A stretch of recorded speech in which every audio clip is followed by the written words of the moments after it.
What's up, everybody? Welcome back to the Two Wheel Traveler channel. This week's video, we're going to get into all the mods that I've done on my bike so far. So if you like this, stay tuned.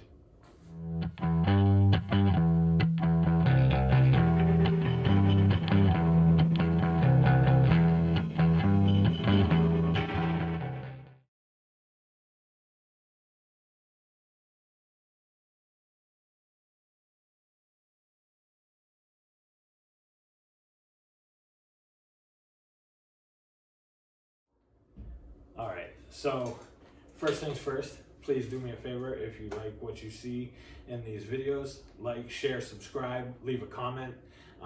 Like I said in the last video, I think sharing would probably be the biggest thing for me, just to try and get more feedback from myself. So yeah, that being said, thank you guys who are checking this out. I appreciate it very much. And if you like motorcycle content, I think I've said this before, but check out these guys, Mint Customs. On YouTube, it's listed under Perry Brothers. They build some sick bikes. They do sports bikes, they do cafe racers, they do bobbers, they do a little bit of everything. Great motorcycle content. So as for me, let's get into showing you all the different mods that I've done to this.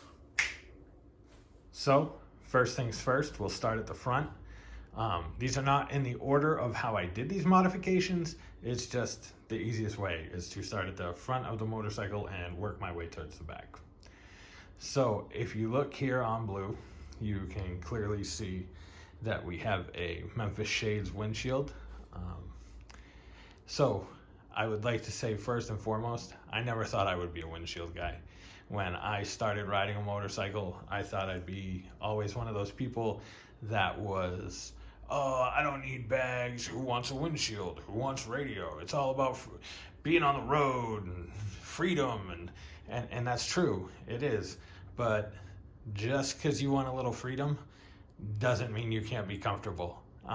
The windshield definitely helps with that. I am getting ready currently to take a trip to New York, so this is going to do big things to help keep the wind off me. I won't be as fatigued, I can ride longer. So windshields, definitely a positive upgrade. Yeah, I might look like an old man driving down the street at you, but I will probably also be riding for 5 or 6 hours and be able to get off my motorcycle and do other things. So all right, next, we just did a review on these lovely Rogue Rider Industries turn signals. If you haven't seen that yet, go back, check it out. They are an amazing product. I would recommend them to anybody. The reason I wanted them is so I could say a bunch more times in the video and see if I can drive my wife insane. If you don't get that reference, go back to my last video. But so the reason I wanted these, they are very bright. They pretty much gave me the same amount of light as a car with LED headlights. Between that and my other modification on the front end, my LED headlight, those three things right on the front have made a huge difference to the appearance of blue, but they also have made a huge appearance in the function of blue. As you can see, we all know that blue is a fat boy, but as you can see, it kind of gives it a more classic look. There's another one. The turn signals do update that a little. So let's get on the other side of the handlebars and I will show you what's over there. All right, from the cockpit, you can see we have also added a sound bar. We will be doing a review on the sound bar coming up. I don't always listen to music when I ride around, but when I do, I want to be loud and obnoxious. No, just kidding. When I do, I want to be able to hear it. And this particular product puts out enough wattage so that even with a full face helmet, now part of it is the windshield, but even with a full face helmet at 80 miles an hour on the highway, I can still hear my lovely Karakin soundbar. It's made with MTX, great product. So the next modification that you can see is this lovely phone holder. There it is again. My wife is correct. I use the word way too much. I'm sorry. Like I was saying, this phone holder, it's great. Dang. This phone holder is great. It allows me to use my phone as a GPS, and it leaves it in my line of vision so I don't have to necessarily look away from the road. And it allows easy access to charge my phone from my soundbar, which it has a plug on the end. I literally just run a little cable and it's done. So we've seen the very front of the motorcycle. We've seen the cockpit of the motorcycle. Now let's see where you plant your butt. Looking at blue from the side profile, you can definitely see that that is not a stock seat. That is a Mustang Regal Duke extra wide for a bike with a 200 millimeter rear tire. It's a pillow top style seat, and the extreme dip by the back of the seat where it goes up towards the passenger is what made me fall in love with the seat. It almost acts as a backrest, so I get to ride way longer because I am more comfortable. It also puts you in a good riding position. It makes it so that when I put my feet on the boards, my legs are pretty much a 90. And then when I put my feet out on the pegs, I could ride like that all day. If I was on the highway, I could ride like that for hours or until I had to stop and get gas. The other modifications you can see are these wonderful Harley-Davidson bolt-on saddlebags. I had throw-over bags in the on previous motorcycles. Yeah, sorry, had a brain cramp. And I much prefer the look of these bolt-on bags. If nothing else, I think it just looks a lot cleaner. I will say about 75 more times. So yeah, let's get ready for that, okay? I will take you on the back side of blue and show you what the bags look like from behind so that you can kind of check them out and see if it's something that you might be interested in a minute. Yeah, let's do that. Looking at blue, you can definitely tell that I do not have a highway bar, a crash bar, whatever you want to call it. I don't like the styling of most crash bars. So I found this product, and I believe it's not made anymore, so I'm not going to bother to add a description to it. Add the link to the description, sorry, because there's no sense for me to do that if you can't purchase it. But so these pegs on the front right there are, instead of a highway bar, if you lift out the insert on your floorboards, you drill 3 holes, you feed the screws through, and then those pegs, those extension arms, bolt to your floorboard, and then you can use any peg. It doesn't have to be a Harley peg. I just went with these cheap rubber Harley pegs because I didn't want to put big money pegs on there. I enjoy function, so for what I'm looking for out of them, they work. You can put a $200 set of pegs on there if you want. I did not want to spend that much money on that particular product just because it's not what I need out of this motorcycle. But the product itself, the extension arm, amazing.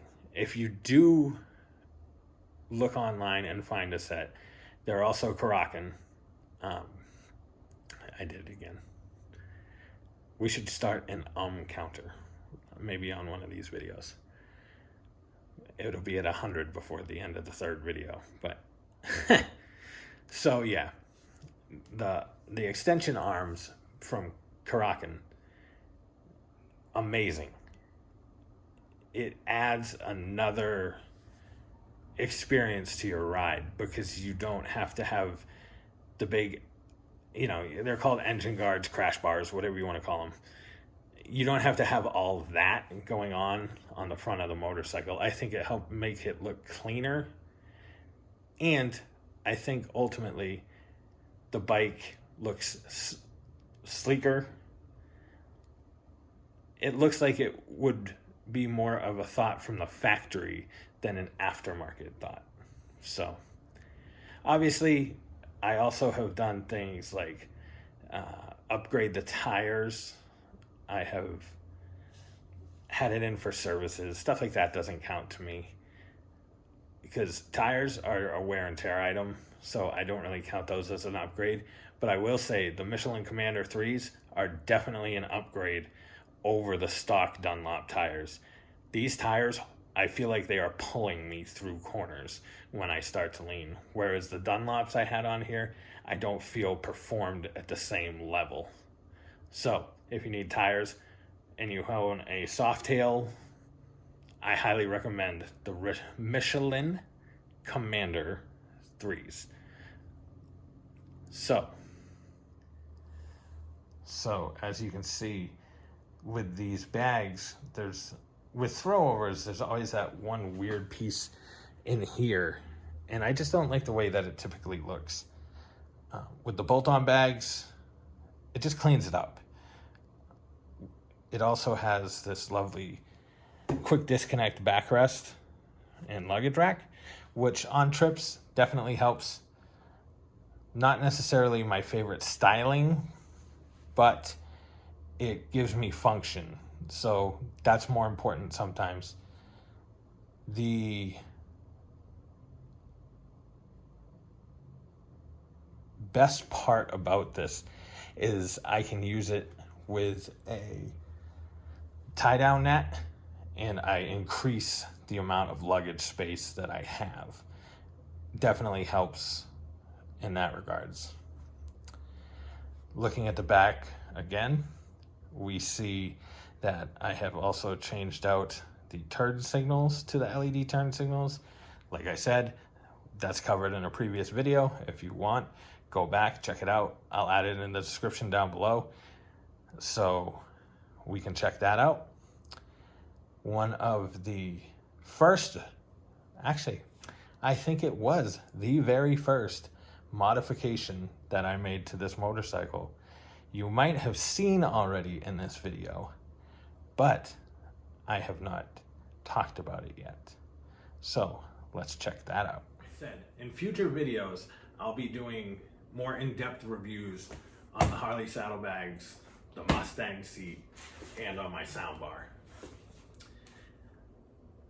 If you want a certain thing on this channel, do me a favor, leave a comment down below so I can try and expand my horizons. I don't want to keep giving you guys repeat content, stuff that looks the same.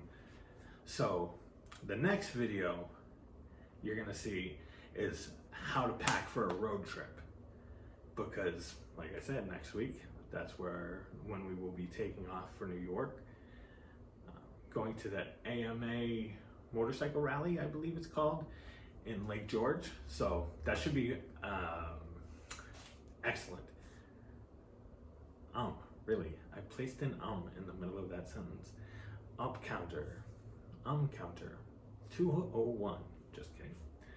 So that should be an amazing time. I'll be with my brother-in-law and my nephew, who's 12 years old. Never gone on a big road trip with us. We do a trip like this every year, not necessarily to New York, but sometimes way up Maine.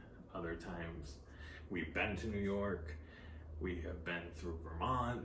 We go all over the place So I'm excited to see how he enjoys it.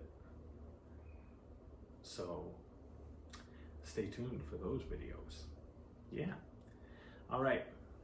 I will see you next week, and I will show you how to pack for a motorcycle trip.